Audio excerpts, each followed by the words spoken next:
see the path to the championship. I can see it. Coca-Cola 600 belongs to Ryan Blaney. Blaney's learned how to win over the last couple of months. Blaney! Harmon! They spin behind him! It's going to be Blaney! We're going to win this thing. Ryan Blaney is going to win his way into the championship for... You have to run a perfect race to get it. Ryan Blaney is a NASCAR Cup Series champion! What an unbelievable year. What an unbelievable playoffs for us. This is the Team Blaney Podcast.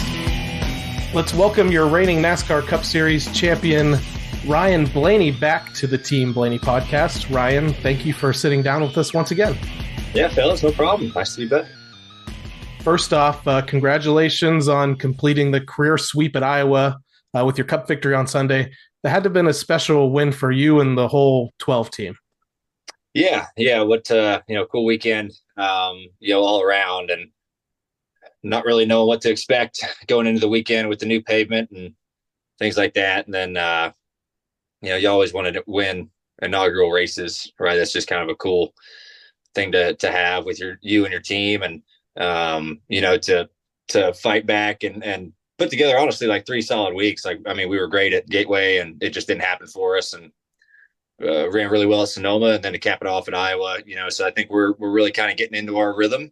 And then the family aspect, my mom being from up that way and having a bunch of family up there, and getting most of them to victory lane, that was definitely a cherry on top. So after you crossed the finish line, we heard your crew chief, Jonathan Hassler, pretty much coin a phrase that we're pretty big fans of, and that's Team of the Summer. Is this win just the beginning of kind of making that motto or mentality come true? Hope so. I hope, it's something we talked about, in the beginning of the year of, we had to listen to every single media person and everybody being like, oh, well, they stunk in the summer. They weren't good in the summer. And it's like, man, we just had a rough 2 months. Like, everyone goes through that struggle period, and we just didn't want to go through that anymore. Right. So we tried to figure out, hey, let's set goals for this year. And one of the goals was, hey, let's not be where we were at last year, this year in the summertime. Let's run better. Let's, compete for wins in the summer and things like that. So that was cool when you set a goal like that.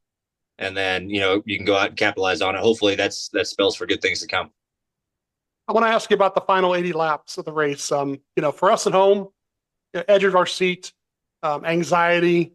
Adam said he was literally trying to figure out how long, the laps were going to take. My wife couldn't look at the screen.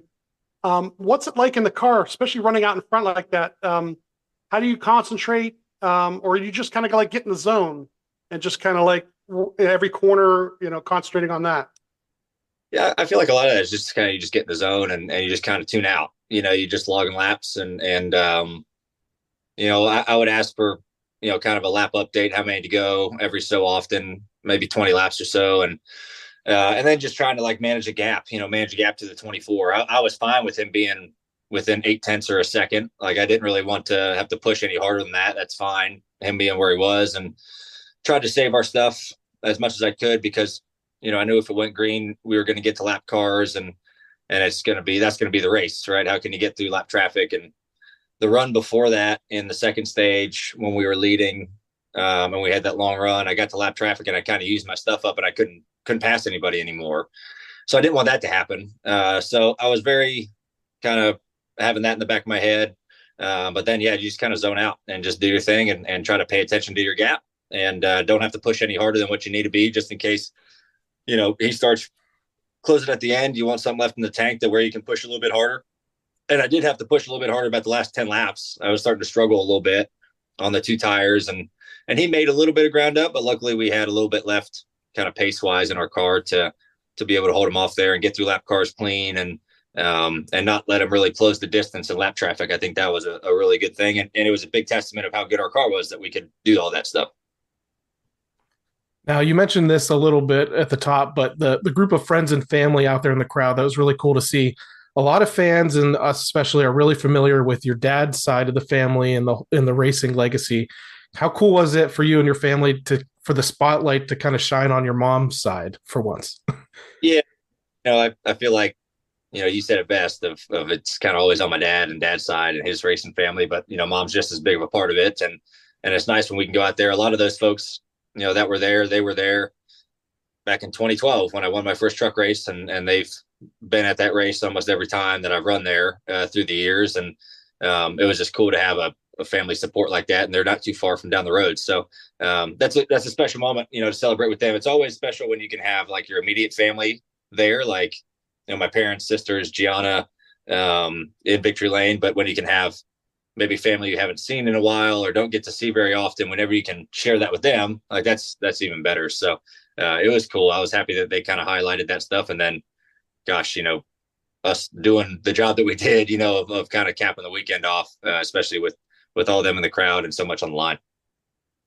The pit crew, in the last year or two has come together. You've, put some new members in the last 2 years. And it's kind of like last year at the end of the year, kind of started clicking. Just every weekend was just better and better and better. Right now, how crucial has it been that group has gelled together like that, and their performance, like I said, they're one of the top 5 teams on pit road and four tire stop average now. I mean, how crucial are they to a weekend like that executing? Yeah, I mean, those guys are rock stars. They've gotten so much better just as a team, since they've been working together a couple of years ago. And yeah, I just think we have a good group all around, pit crew, road crew. I mean, everybody's just really, really doing well and trust each other. And that's what you want in a team, right? You have to have everybody kind of on each other's backs and pick each other up when everything's down. If someone kind of has a mistake, how can you pick that guy up and kind of bring them back in the light and push them forward, so I think our guys do that very well. So that's great. And so, yeah, I mean, those 5 guys, Ryan, Jordan, Chris, Zach, Trevor, all those guys do a great job of being a great team over the wall and always working hard. And I couldn't be prouder of those guys. It's cool to win with those guys because, everyone puts a ton of time in and effort in. They give 100%. It's not just me out there, it's a whole group. And whenever you can do it collectively as a team, it just makes it even better. And that's what's a cool thing about, our sport that doesn't really get highlighted as much as how many people are actually a part of this team on every single weekend. Everyone puts in just as much work, if not more work, than I have to put in. And it's just cool that their hard work pays off. Now you're mentioning the team, and another kind of key member of that team is going to be a spotter. And for the first time in like a decade, you entered a season with a brand new spotter in Tim Fedewa. What has that transition been like, and how cool was it for you guys to finally share Victory Lane together for the first time on Sunday? Yeah, that was cool to get a win with Timmy. He's awesome, and he's been around the sport for a long time, and he was a familiar voice on the radio when I would listen to he and Kevin and things like that. And it was definitely different. Working with somebody, for, gosh, Josh and I were together for 9 years, and you just kind of get used to that voice, in your head and kind of that communication. And we worked really hard. I mean, me and Timmy have trying to get down to what he knows what I like, and I know kind of how he operates, and then him knowing how Jonathan operates. I mean, it's all kind of part of getting into the group, and he's done a great job. So it was cool. We had a couple slip through our fingers, from Atlanta, barely missing it. I know he was bummed about had the thing won at Gateway and just coming up short, so it was nice that we could finally seal one off and share that victory together. Now, I don't want to kind of straight up say that you might be the new Martin Truex Jr. when it comes to having home tracks, and you might not agree with this list, but between Pocono, Michigan, Martinsville, Charlotte, and now Iowa, you've kind of managed to win at all of them. And I'm kind of counting that as like things that are near Ohio, things that are near your where you grew up in High Point, and then your mom's family. So it's kind of cool that at least I think for all those different regions, you've managed to go to Victory Lane. Yeah, a lot of people say, well, you should only have one home track and things like that. And I was like, well, I kind of count home tracks as where I spent time as a kid, kind of where I grew up and places that are special. And yeah, so I kind of have a handful of home tracks that I have kind of in my bank, and it's been neat to win at those places. And, places where I went as a kid, I have family close. I think all those are just added, in the special kind of category. So, I got to get some more family members at tracks all around the country so I can win at a more job these places where I have family around. Now, one last thing for you, Ryan, before we let you go. you kind of reached the pinnacle, not kind of, you did reach the pinnacle of the sport in 2023, winning the NASCAR Cup Series championship and arguably like the hardest era ever to win a championship. How do you stay motivated now? What's the next goal kind of going forward for you?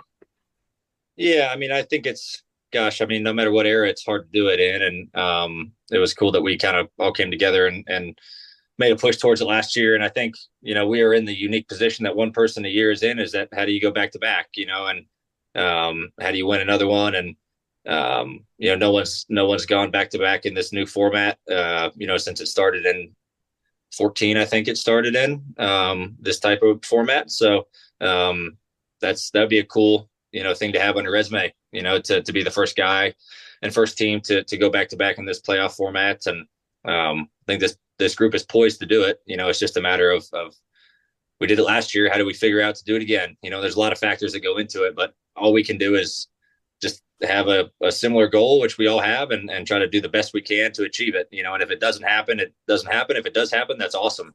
So I think that's the goal. That's what at least my mindset and our group's mindset is. You always try to set the bar higher, and you can't set it much higher than a championship, but you can with, all right, we can go back to back, and be the first group to do this. So that's the goal. Hopefully we can, keep this thing rolling here and we can make another run at it, come playoff time. I know we're definitely behind you. Everyone that's listening that follows us is behind you, and we wish you all the best throughout the rest of the 2024 season. And I know Steve and I thank you a lot for coming on and joining us again. I appreciate the support, guys. It's means a lot, and hopefully we'll be able to talk to you again soon in the same format. Thanks, fellas. Good to talk to y'all. Appreciate it. Well, that pretty much wraps up this special interview episode of the Team Blaney podcast. I'd like to thank you everyone for tuning in. Remember, you can interact with us on Facebook and X at Team Blaney and on Instagram and TikTok at team.blaney. We'd also like to encourage you to support the Ryan Blaney Family Foundation. Ryan's official charitable organization benefits brain health causes like UPMC Sports Medicine and the Alzheimer's Association. To learn more, visit ryanblaneyfamilyfoundation.org or follow them on Facebook, X, and Instagram. So, for my co-host Steve Mez, I'm Adam Rogers. We'll catch you next time on the Team Blaney podcast. Well, thanks everybody for coming. I hope you enjoyed it.